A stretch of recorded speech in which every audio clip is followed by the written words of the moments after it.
Ini hasil nempel. Oh, ke Turki ya? Ke Turki. Biar kayak Kevin Aprilio. Lah nggak apa-apa, Kevin kan terang-terangan dia ke sana. Bener. Ini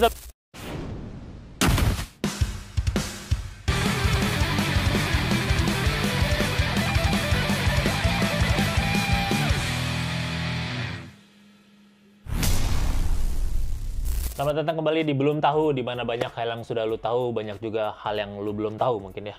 Oh, belum tahu namanya. Belum tahu. Kira namanya acara apa tadi? Oke, belum aja. Belum aja gitu. ya. Ini namanya belum tahu. Oh, belum tahu. Tapi belum tahu kan iya, berarti. benar. Jadi ada banyak hal yang sudah kita tahu, banyak juga hal yang tidak tahu tentang Arya Saloka. Selamat datang Mas Arya. Iya, Mas. Di Belum Tahu ya. Jadi kita akan bahas 3 topik aja dan kita lihat view atau pendapat dari 3 topik ini bagi Mas Arya gimana. Bisa setuju sama saya, bisa juga gua lo aja lah ya, nggak usah. Iya, benar. Bisa setuju sama gua, bisa nggak setuju juga ya nggak apa-apa. Cuman kita coba alasannya masing-masing. Oke, topik pertama,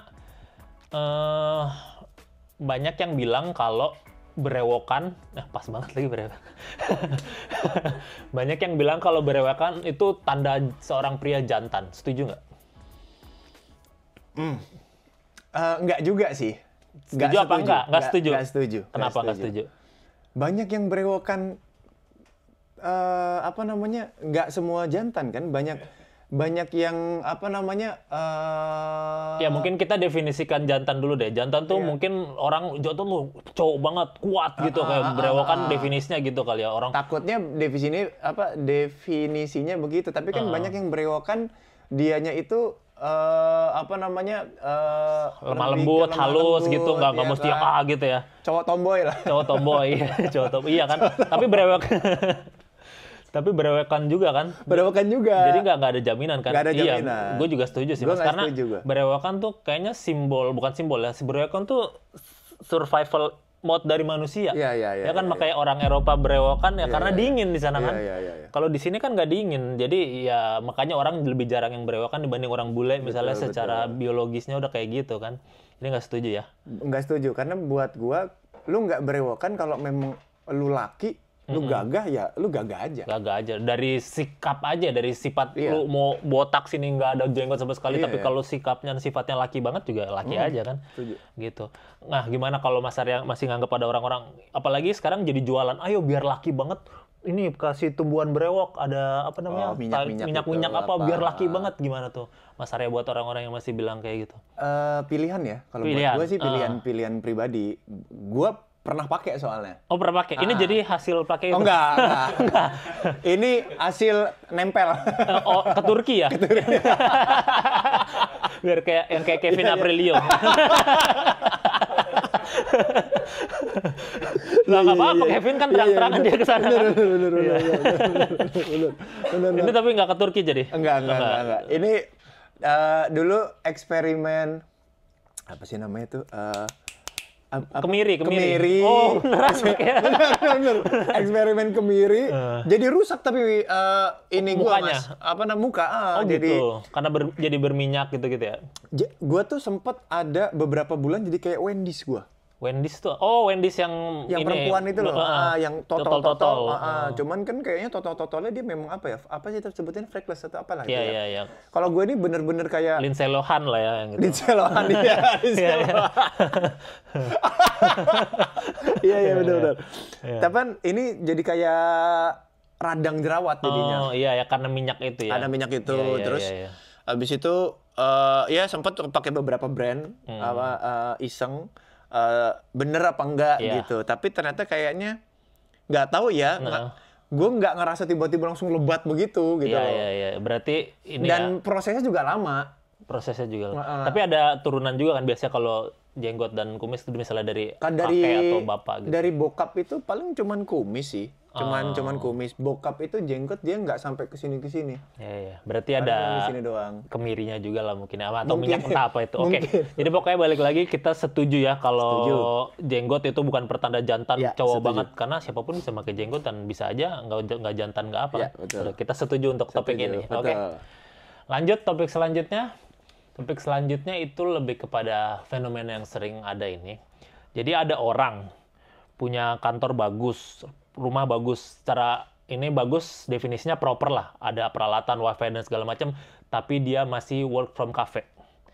Menurut gua orang-orang yang punya segala fasilitas bagus masih work from cafe itu mau kabur dari sesuatu aja. Setuju apa enggak? Setuju sih gue. Setuju ya? Gue setuju. Sama. Kenapa kalau menurut lu orang-orang yang WFC itu sebenarnya mau kabur dari sesuatu aja? Nggak tahu ya, tapi gue pun juga terkadang begitu sih. Lalu berarti mau kabur dari sesuatu? Jadi itu kadang kabur sesuatu itu juga kadang gue juga nggak ngerti kenapa tiba-tiba nggak mau di satu tempat ini gitu loh. Kayak contoh misalkan ini kan kantor lu bagus nih. Oh bagus tuh katanya. Iya gitu loh. Maksudnya kantor lu gede bagus gitu kan. Tapi terkadang kita bisa aja cabut dari sini misalkan cari tempat kopi di depan malah kerja di sana gitu. Gue nggak tahu ya apakah karena pengen suasana baru atau apa. Tapi gue menciptakan itu gitu. Gue punya kantor juga, pengennya tuh semua di sana. Iya. Kerja di sana, apa sana. Jadi gue nggak perlu kemana-mana gitu kan. Tapi ujung-ujungnya gue juga harus kemana-mana juga. Elunya harus kemana-mana. Pegawai lu nggak? Lu ini dong. Egois dong. Pegawai gue kadang juga kemana-mana. Lu gitu bolehin? Boleh. Dan menurut lu mereka kabur dari sesuatu dong berarti? Karena kan tadi lu setuju. Tapi lu ada pikiran kalau berarti mereka ada kabur dari sesuatu nih gitu. Dan lu nggak apa-apa itu? Nggak masalah sih. Asalkan. Yang penting kerjaannya bener aja. Tapi kan kadang menurut gue WFC itu mengurangi produktivitas. Karena ada waktu ke sana, ada waktu mesen kopi, ada waktu lihat-lihat. Kalau di kantor kan fokus. Ya nggak? Iya, tapi kalau misalkan WFC bisa membuka sesuatu yang lagi butek nih, kita mentok, misalkan di sini kita mentok, ketika kita keluar tiba-tiba, kayaknya gue menemukan ide nih. Gimana alasan doang? Gimana kalau ide mah bisa di mana aja? Itu mah alasan-alasan lo doang. Bisa jadi kayak gitu. Biar lu nanti ternyata di sana kerjanya nggak dilihat bos, misalnya kayak gitu juga kan, sambil buka YouTube. Bisa juga sih, bisa juga. Tapi yang terjadi ke pribadi gue sendiri ya, terkadang kalau gue mentok di satu tempat, gue pindah ke tempat lain, itu malah tambah mentok. Tambah mentok ya kan tambah mentok malah kan. Terkadang tambah mentok, terkadang itu ada sesuatu yang kebuka lah. Meskipun nggak yang tiba-tiba wah kayaknya idenya banyak banget nih. Enggak sih, tapi kayaknya bisa begini nih gitu. Karena ada sesuatu yang, ya contoh misalkan gue lagi pingin ngonsepin satu nulis skenario lah misalkan gitu kan. Di satu tempat tuh kayak mentok banget. Tapi ketika gue kayaknya gue mau keluar deh. Bukan berarti gue mau nulis ya. Tapi kayaknya gue butuh keluar deh gitu. Tiba-tiba di luar gue ngeliat apa, kayaknya bisa gue masukin ini deh. Kayaknya bisa gue masukin. Tiba-tiba keluar aja.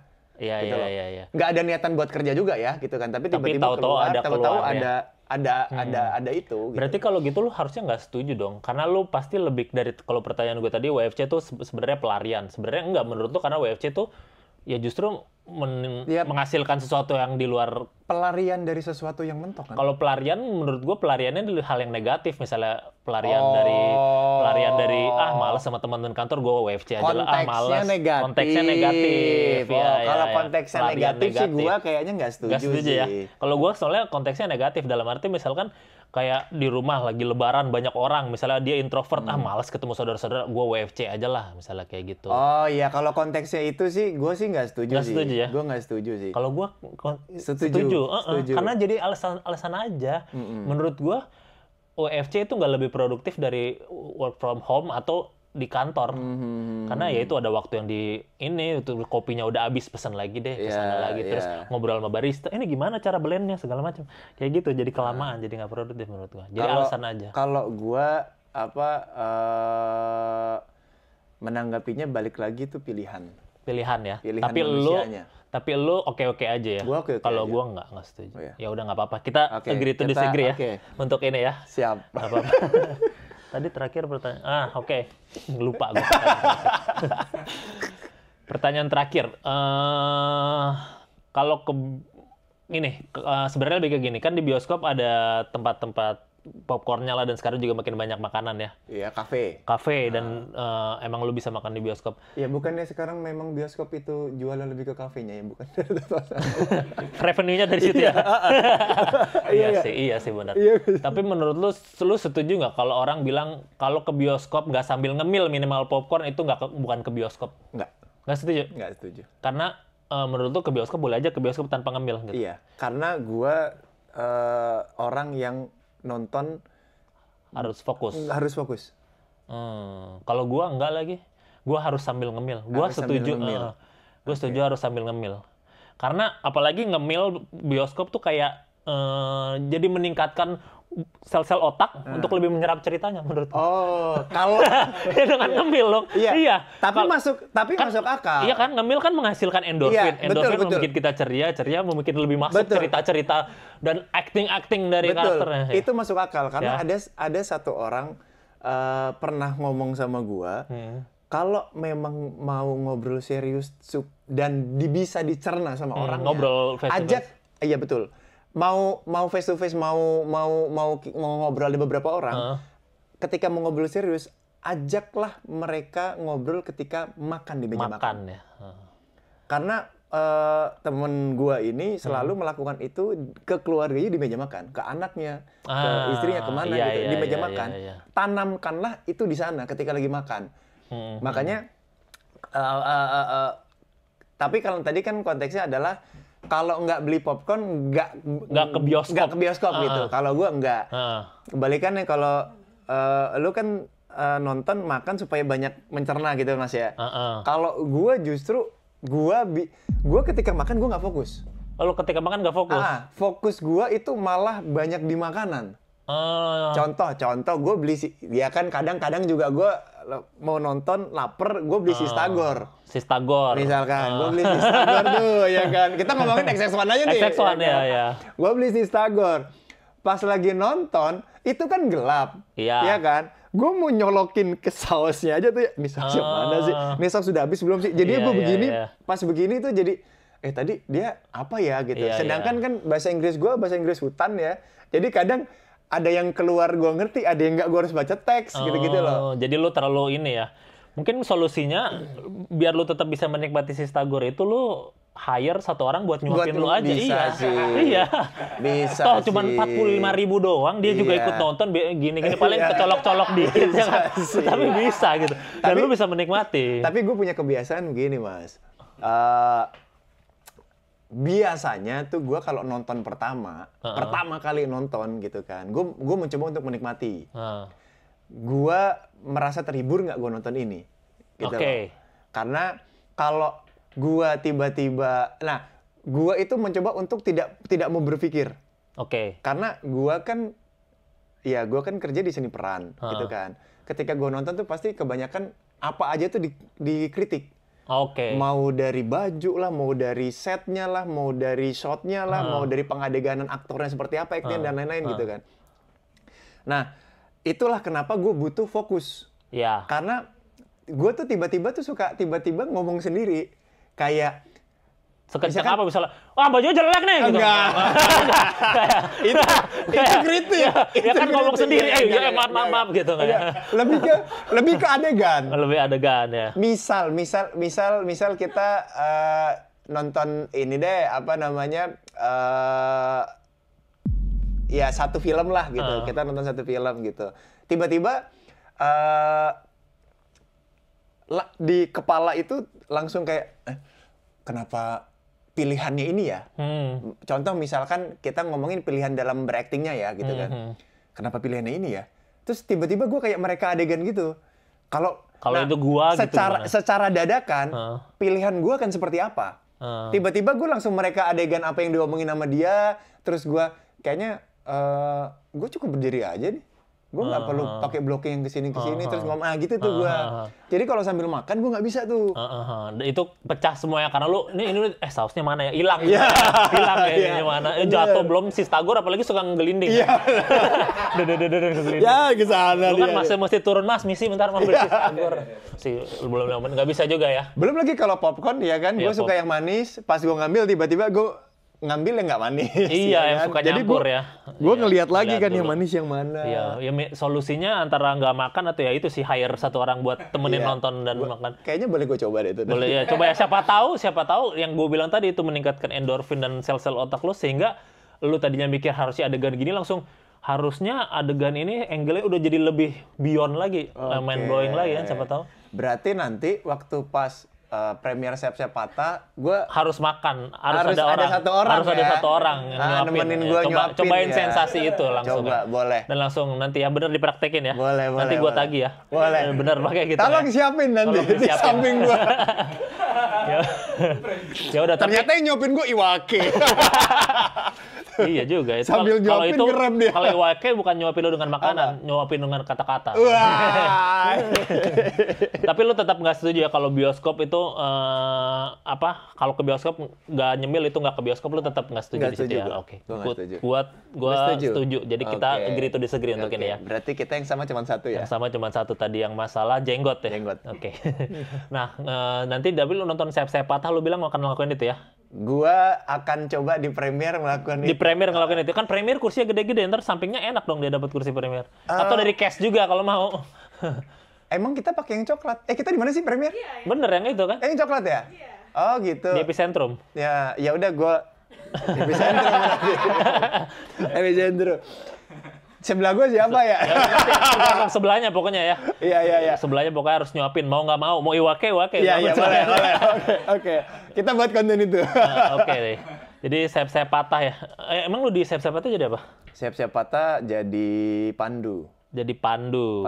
Pandu tuh ngapain dia? Pandu itu dia anggota Densus. Densus 88. Kenapa Densus namanya Densus 88 ya? Ya, itu dia tuh. Kalau 99 seafood kan. Benar juga. Ini blok. Ada kan 99 kan. Iya. Kalau 66 soto anen.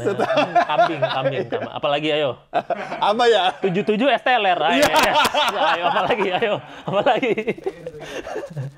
Ya udah 88 Densus 88 ya. Berarti itu based on true story dong. Based on true story sih.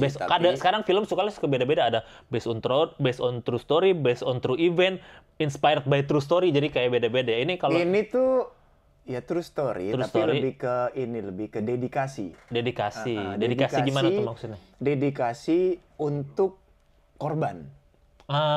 Gitu. Jadi korban. Emang ini film apa nih? Mungkin kalau gue sih udah tahu konteksnya, mungkin ada yang belum tahu. Apa boleh dikasih tahu nggak sih? Iya, jadi kenapa korban apa nih gitu? Korban terorisme. Jadi di Kalimantan itu kejadian asli berarti. Kejadian asli di tahun 2016 kalau nggak salah. Oke.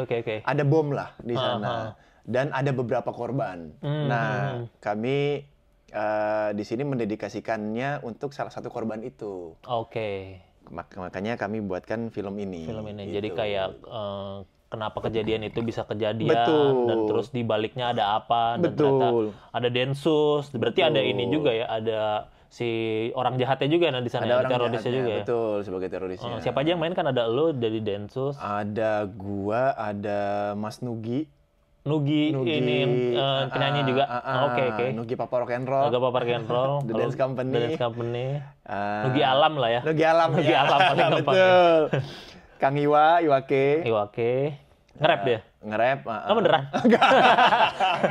Iwa. Jadi Mas Nugi dan Kang Iwa ini dia meneruskan dari yang pertama. Siap-Siap Patah pertama ya?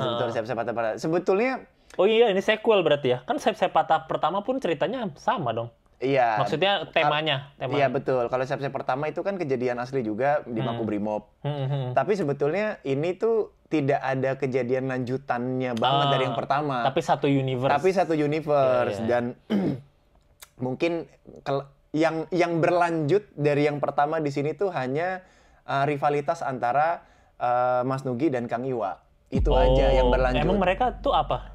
Kan Mas Nugi ini dia komandan Densus. Oke. Dia komandan, Kang Iwa ini terorisnya. Iya. Itu.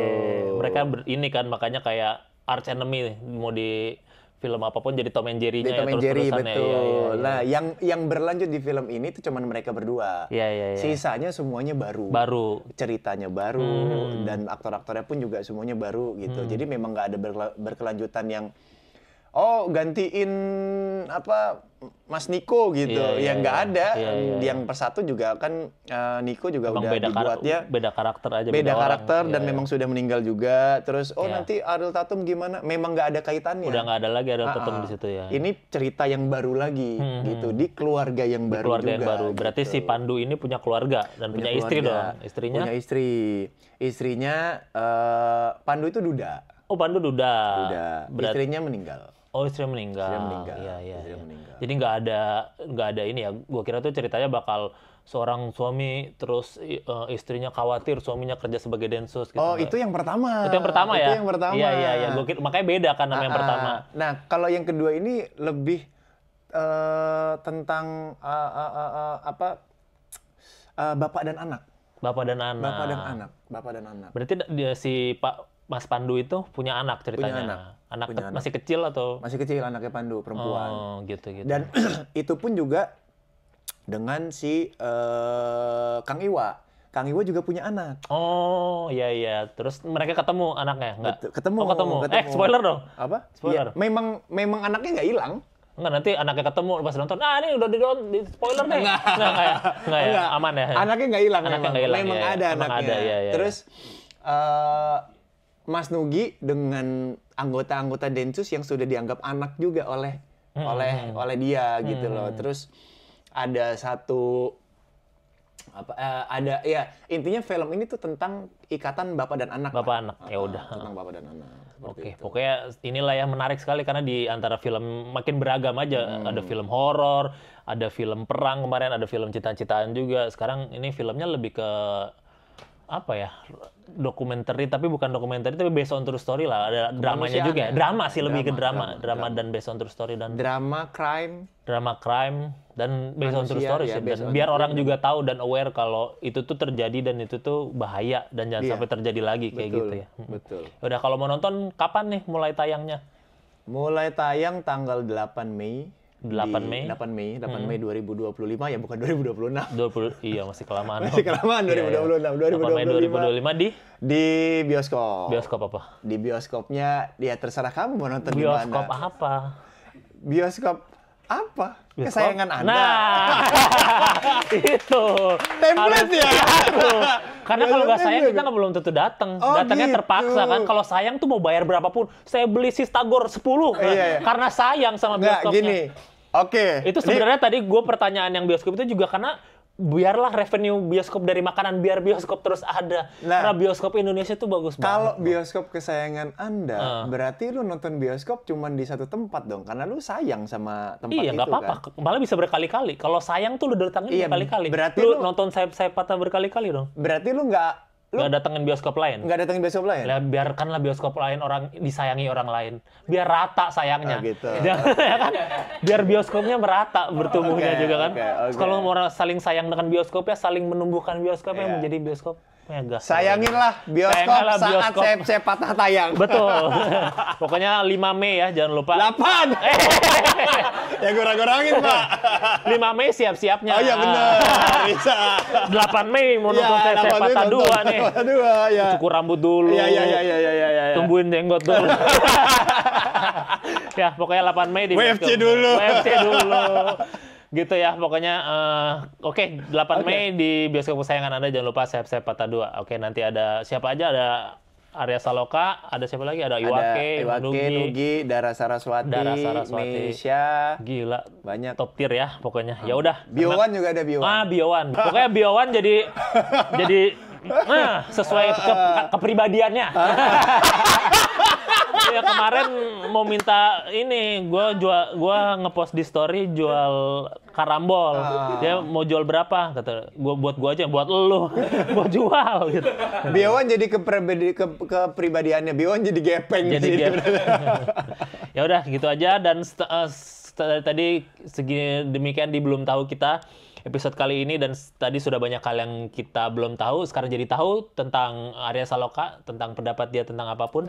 Dan seperti podcast-podcast pada umumnya, setiap podcast harus ditutup dengan sulap. Hah? Ya, karena saya tahu bahasa Inggrisnya apa? I know. Kamu tahu bahasa Inggrisnya? You know. You know, makanya. You know. Gitu ya. Boleh bilang stop di mana aja? Stop. Stop di sini? Oke, silakan diambil. Aduh, sorry. Udah? Yang paling atas? Yang paling atas dong. Oke. Udah? Udah? Udah. Boleh dikasih lihat ke orang-orang, ke kamera boleh? Oh, situ. Sudah? Oke. Udah inget kan katanya? Boleh ditaruh? Di atas? Bebas. Oke. Boleh? Ayo. Boleh di shuffle juga boleh. Iya. Sekarang zamannya bukan shuffle, sekarang yang si gini-gini. Apa yang tong-tong-tong sahur itu? Ya, udah? Udah, oke. Pilih kanan apa kiri? Kanan. Ini. Oke. Sekali lagi pilih kanan apa kiri? Kanan. Kanan, oke. Untuk pertama kali di dunia tapi yang ini yang di kiri ada tadi. Oh ya udah, ambil lagi. Iya. Mau kanan kiri? Oke, kanan. Kanan, langsung nggak ada yang digunakan sih. Untuk pertama kali di dunia, coba sebutkan kartunya. Lah. Ya nggak apa-apa, sebutkan aja. Oh, sebutkan. 4. 4 apa?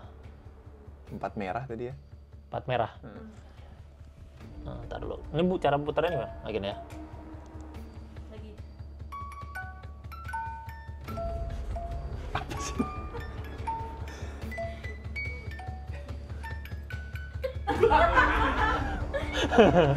Ribet ya, mau ngangkat doang ribet harus diputar. Nah, itu ada apa tuh? Ada apa tuh? Uno. Iya, terus coba lihat. Nggak bunyi lagi. Oh iya loh. Terima kasih. Sampai jumpa di Belum Tahu selanjutnya. Terima kasih Mas Arya. Thank you. Kok bisa ya?